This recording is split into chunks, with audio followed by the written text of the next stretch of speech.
What's going on, guys? It's Jake here, and today we're gonna go ahead and slap an IPS display into a Game Boy Pocket. Now, I've never actually done this mod before, so this is gonna be like a first impression / review. This mod is the Super OSD version RIPS LCD Retro Pixel Brightness Backlight LCD for Game Boy Pocket for GBP LCD Console IPS LCD.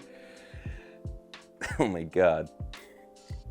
I almost died reading that. If you couldn't tell, this kit is from AliExpress. I know that some people don't like buying from AliExpress because they think that the quality is gonna be pretty crappy, but most of the time it's the exact same product you're gonna find everywhere else online. Most of the time I buy my mod kits from AliExpress unless I don't wanna wait for it, because it will take a month or 2 or 5 for you to get the product. But enough of this intro garbage, let's get into modding. First, we have to tear apart this silver Game Boy Pocket. All I need here is the motherboard, so I'll throw everything else to the side for now. Another nice thing about buying from AliExpress is you get all these options for pre-cut shells. I got the DMG style shell because I've always wanted this style of pocket, and I don't really care about having an authentic shell. Since everything is pre-cut, we can go ahead and just start lining up the screen and all that jazz. Now, this is probably the time to tell you that this mod will require soldering. The backlight will not turn on unless you solder a wire to the power switch, which is weird because the Game Boy Color variant of this does not require that at all. The Game Boy Color one actually doesn't require any soldering at all, and it's pretty much the exact same kit. I'll probably do a video on that later. This is where I started to hate this mod. Soldering to this board is nice and easy.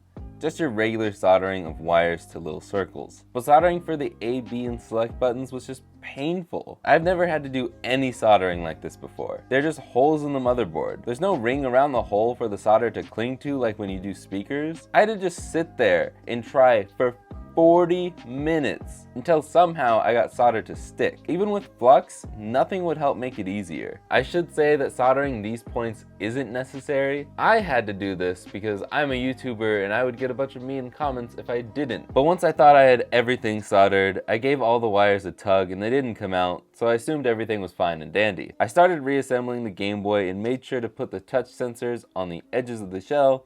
Then with a few screws, it was complete.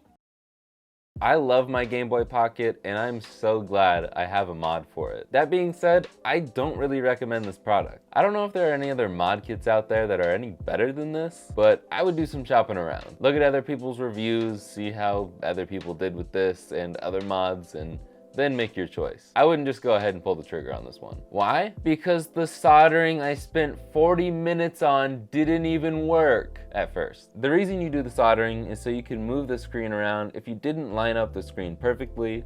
You can also adjust the brightness and tweak the colors. You bring up the menu to do this by pressing Select, B, and A. After I finished the mod, I couldn't get the menu to pop up at all. But then magically when I went and showed a friend the problem, it was working perfectly, so I just looked crazy. But you don't have to do any of that. There are also these touch sensors that you can add so you can change the brightness and the color palettes. The only thing is you can't adjust the screen position and you can't choose your own colors. If you do choose this mod kit and choose to do all the soldering options, I highly recommend desoldering the touch pads. Because if you can adjust the screen brightness and adjust the colors and all the stuff with the menu, and it actually works, then the touch pads are just going to be very annoying for you. Why? There are 36 different color palettes, and if you barely nick the touchpad or anything close to it, sometimes even a shake will change it.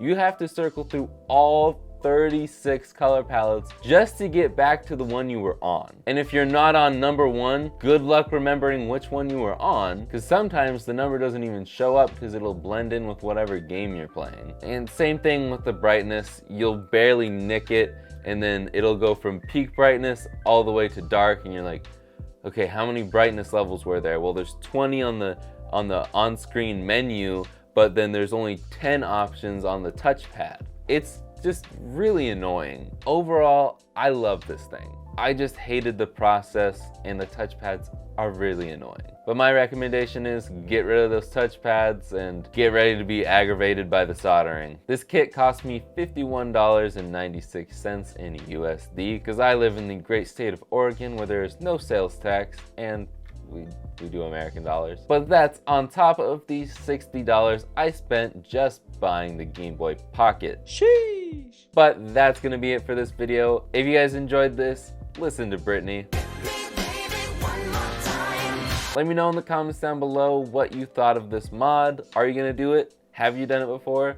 Are you as frustrated as me? Or am I just stupid and whiny for doing it? Be nice. If you're still watching at this point, you should probably hit the subscribe button if you haven't already, and ring-a-ling that ding-a-ling bell if you want to. But that is it for me, so I will see you guys in the next one. Later, guys.